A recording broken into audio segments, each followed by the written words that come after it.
Assalamualaikum, kami dari kelompok 2 akan mempresentasikan hasil diskusi kami yang berjudul Laporan Realisasi Anggaran Berbasis Kas. Sebelumnya, perkenalkan nama saya Arianti Lafau, NIM 191011250148, dan nama teman saya Asishifa Gutwatun Nisa, NIM 191011250355. Dalam mempresentasikan hasil diskusi kami ini, kami akan membagi dua bagian. Slide pertama sampai ke-7 saya yang akan mempresentasikannya, dan slide 8 sampai selesai dan teman saya yang mempresentasikannya. Langsung saja kita akan masuk pada slide berikutnya, yaitu 1. Tujuan.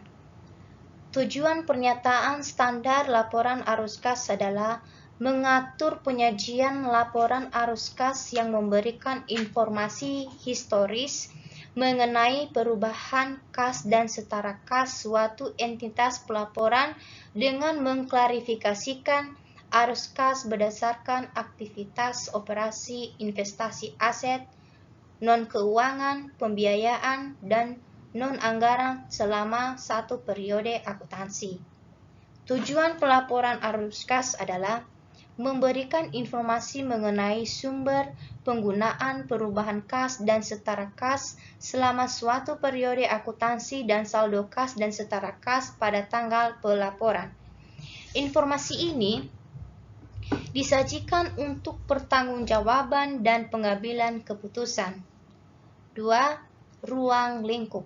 Pemerintah pusat dan daerah menyusun laporan arus kas sesuai dengan standar ini dan menyajikan laporan tersebut sebagai salah satu komponen laporan keuangan pokok untuk setiap periode penyajian laporan keuangan.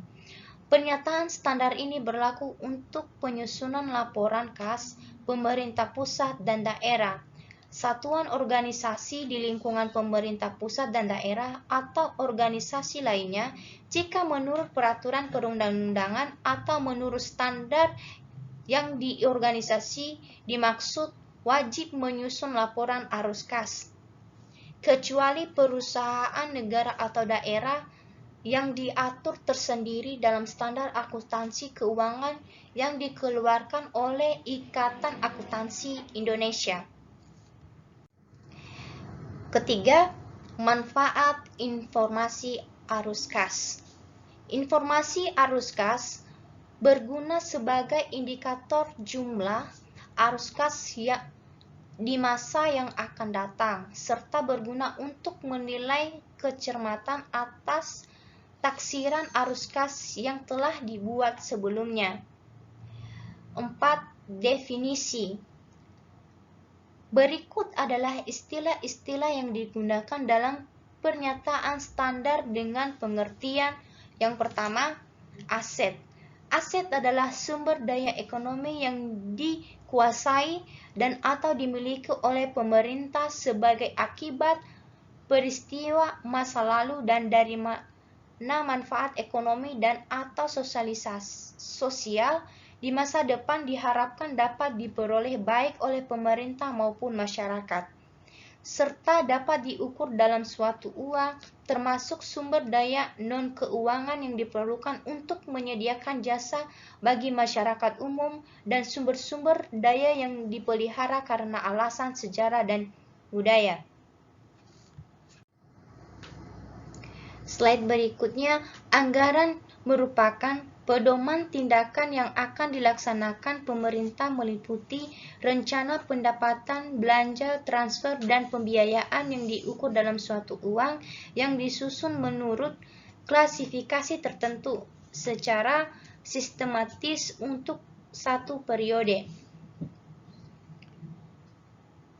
Berikutnya, apropriasi adalah anggaran yang disetujui DPR atau DPRD yang merupakan mandat yang diberikan kepada presiden atau gubernur, bupati, atau wali kota untuk melakukan pengeluaran sesuai tujuan yang ditetapkan. Berikutnya, arus kas adalah arus masuk dan arus keluar kas dan setara kas pada bendahara umum negara atau daerah. Berikutnya, aktivitas operasi adalah aktivitas penerimaan dan pengeluaran kas yang ditunjukkan untuk kegiatan operasional pemerintah selama satu periode akuntansi.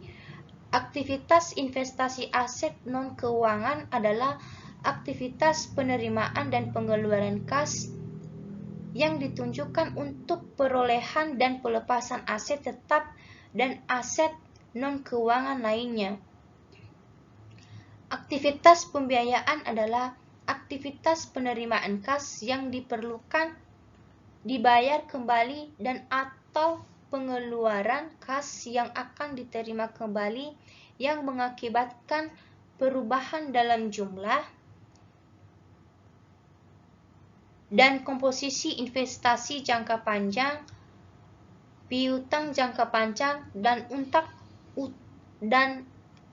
utang pemerintah sehubungan dengan pendanaan defisit atau penggunaan surplus anggaran. Slide berikutnya, kas negara adalah tempat penyimpanan uang negara yang ditentukan oleh Menteri Keuangan selaku bendahara umum negara untuk menampung seluruh penerimaan negara dan seluruh pengeluaran negara. Kementerian adalah perjanjian antara dua pihak atau lebih yang mempunyai komitmen untuk melaksanakan kegiatan yang dikendalikan bersama dengan menggunakan aset dan atau hak usaha yang dimiliki. Kurs adalah rasio pertukaran dua mata uang. Mata uang asing adalah mata uang selain mata uang pelaporan entitas. Mata uang pelaporan adalah mata uang rupiah yang digunakan dalam menyajikan laporan keuangan. Metode biaya adalah suatu metode akuntansi yang mencatat nilai investasi berdasarkan harga perolehan.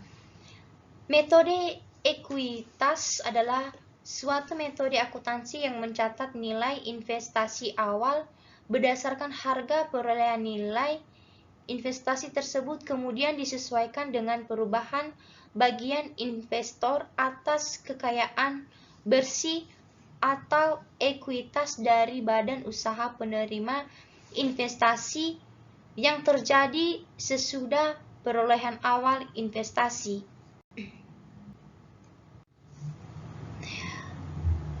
Otorisasi kredit anggaran adalah dokumen pelaksanaan yang menunjukkan bagian dari apropriasi yang disediakan bagi instansi dan digunakan untuk memperoleh uang dari rekening kas umum negara atau daerah untuk membiayai pengeluaran-pengeluaran selama periode otoritas tersebut. Dan slide berikutnya yaitu pendapatan adalah semua penerimaan rekening kas umum negara atau daerah yang menambah ekuitas dan dana lancar dan periode tahun anggaran yang bersangkutan yang menjadi hak pemerintah dan tidak perlu dibayar kembali oleh pemerintah. Penerimaan kas adalah semua aliran kas yang masuk ke bendahara umum negara atau daerah. Pengeluaran kas adalah semua aliran kas yang keluar dari bendahara umum negara atau daerah. Periode akuntansi adalah periode pertanggungjawaban keuangan entitas pelaporan yang periodenya sama dengan periode tahun anggaran. Perubahan negara atau daerah adalah badan usaha yang seluruh atau sebagian modalnya dimiliki oleh pemerintah pusat atau daerah. Setara kas adalah investasi jangka pendek yang sangat likuid yang siap dijabarkan menjadi kas setara bebas dari risiko perubahan nilai yang signifikan. Tanggal pelaporan adalah tanggal hari terakhir dari suatu periode pelaporan. Transfer masuk adalah penerimaan uang dari suatu entitas pelaporan lain, termasuk penerimaan dari dana perimbangan dan dana bagian hasil. Transfer keluar adalah pengeluaran uang dari suatu entitas pelaporan kepada entitas lainnya, termasuk pengeluaran untuk dana perimbangan dan dana bagi hasil. Sekian dan terima kasih presentasi saya. Slide selanjutnya akan dipresentasikan oleh Asy Syifa. Terima kasih. Assalamualaikum warahmatullahi wabarakatuh. Saya Asyifa Kedotunisa. Saya mohon izin untuk melanjutkan presentasi teman saya, Ariyanti Lavau. Kas dan setara kas. Untuk memenuhi persyaratan setara kas, investasi jangka pendek harus segera dapat diubah menjadi kas dalam jumlah yang dapat diketahui tanpa ada resiko perubahan nilai yang signifikan. Oleh karena itu, suatu investasi disebut setara kas kalau investasi dimaksud mempunyai masa jatuh tempo 3 bulan atau kurang dari tanggal perolehan tersebut. Mutasi antar pos-pos kas dan setara kas tidak diinformasikan dalam laporan keuangan karena kegiatan tersebut merupakan bagian dari manajemen dan bukan merupakan bagian aktivitas operasi. Investasi aset non-keuangan, pembiayaan, dan non-anggaran. 6. Entitas pelaporan arus kas. Entitas pelaporan adalah unit pemerintah yang terdiri dari satu atau lebih entitas akuntansi yang menurut ketentuan peraturan perundang-undangan wajib menyampaikan laporan pertanggungjawaban berupa laporan keuangan yang terdiri dari pemerintah pusat, pemerintah daerah, dan satuan organisasi di lingkungan pemerintah pusat dan daerah atau organisasi lain yang jika menurut peraturan perundang-undangan satuan organisasi dimaksud wajib membuat laporan arus kas. Penyajian laporan arus kas. Laporan arus kas menyajikan informasi penerimaan dan pengeluaran kas selama periode tertentu yang diklasifikasikan berdasarkan aktivitas operasi. Investasi aset non-keuangan, pembiayaan, dan non-anggaran. Klasifikasi arus kas menurut aktivitas operasi.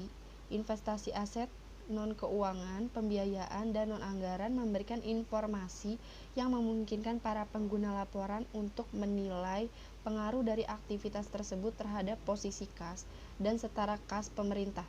Contoh format laporan arus kas yang disajikan dalam lampiran VAC standar ini. Lampiran hanya merupakan ilustrasi untuk membantu pemahaman dan bukan bagian dari standar. 8. Aktivitas operasi. Jika suatu entitas pelaporan mempunyai surat berharga yang sifatnya sama dengan persediaan yang dibeli untuk dijual, maka perolehan dan penjualan surat berharga tersebut diklasifikasikan sebagai aktivitas operasi. Jika entitas pelaporan mengotorisasikan dana untuk kegiatan suatu entitas lain yang peruntukannya belum jelas apakah sebagai modal kerja, penyertaan modal, atau untuk membiayai aktivitas periode berjalan, maka pemberian dana tersebut harus diklasifikasikan sebagai aktivitas operasi. Kejadian ini dijelaskan dalam catatan atas laporan keuangan. Aktivitas investasi aset non-keuangan.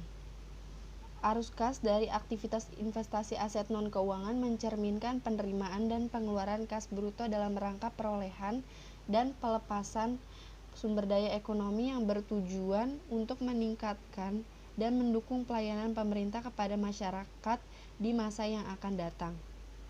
Arus masuk kas dari aktivitas investasi aset non-keuangan terdiri dari penjualan aset tetap, penjualan aset lainnya. Arus keluar kas dari aktivitas investasi aset non-keuangan terdiri dari perolehan aset tetap dan perolehan aset lainnya. 10. Aktivitas pembiayaan. Arus kas dari aktivitas pembiayaan mencerminkan penerimaan dan pengeluaran kas bruto sehubungan dengan pendanaan defisit atau penggunaan surplus anggota yang bertujuan untuk memprediksi klaim pihak lain terhadap arus kas pemerintah dan klaim pemerintah lain terhadap pihak lain di masa yang akan datang. 11. Aktivitas non-anggaran. Arus kas dari aktivitas non-anggaran mencerminkan penerimaan dan pengeluaran kas bruto yang tidak mempengaruhi anggaran pendapatan, belanja, dan pembiayaan pemerintah. Arus kas dari aktivitas non-anggaran antara lain perhitungan pihak ketiga atau PFK dan kiriman uang. PFK menggambarkan kas yang berasal dari jumlah dana yang dipotong dari surat perintah pembayaran atau diterima secara tunai untuk pihak ketiga, misalnya potongan taspen dan akses. 12. Pelaporan arus kas dari aktivitas operasi, investasi, aset non-keuangan, pembiayaan non-anggaran. Entitas pelaporan melaporkan secara terpisah kelompok utama penerimaan dan pengeluaran kas bruto dari aktivitas operasi, investasi, aset non-keuangan, pembiayaan, dan non-anggaran kecuali yang tersebut dalam paragraf 35. Entitas pelaporan dalam menyajikan arus kas dari aktivitas operasi dengan cara: pertama, metode langsung. Metode ini mengungkapkan pengelompokan utama penerimaan dan pengeluaran kas bruto. Kedua, metode tidak langsung. Dalam metode ini, surplus atau defisit disesuaikan dengan transaksi-transaksi operasional non-kas, penangguhan atau deferral atau pengakuan akrual, penerimaan kas atau pembayaran yang lalu atau yang akan datang, serta unsur pendapatan dan belanja dalam bentuk kas yang berkaitan dengan aktivitas, investasi, aset non-keuangan, dan pembiayaan. Entitas pelaporan pemerintah pusat atau daerah sebaiknya menggunakan metode langsung dalam melaporkan arus kas dari aktivitas operasi. Kesimpulan, sistem akuntansi berbasis kas yang telah dijalankan sebelumnya telah terbukti memiliki kelemahan. Kelemahan yang mendasar dari sistem akuntansi berbasis kas adalah laporan keuangan yang dihasilkan tidak informatif, tidak mampu menyajikan jumlah sumber daya yang digunakan, serta tidak mampu memperhitungkan atau mempertimbangkan kewajiban keuangan, hutang komitmen masa depan, penjaminan oleh pemerintah, atau kewajiban kontingen, dan lainnya yang pada akhirnya dapat mengganggu terwujudnya pemerintahan yang transparan dan akuntabel. Sehingga dengan adanya berbagai kelemahan tersebut, menghendaki pemerintah untuk merubah ke sistem akuntansi berbasis akrual yang dinilai dapat memberikan manfaat yang lebih dalam meningkatkan transparansi pengelolaan keuangan pemerintah dalam rangka akuntabilitas publik. Sekian presentasi saya dan Arianti Lavau, kurang lebihnya mohon maaf. Wassalamualaikum warahmatullahi wabarakatuh.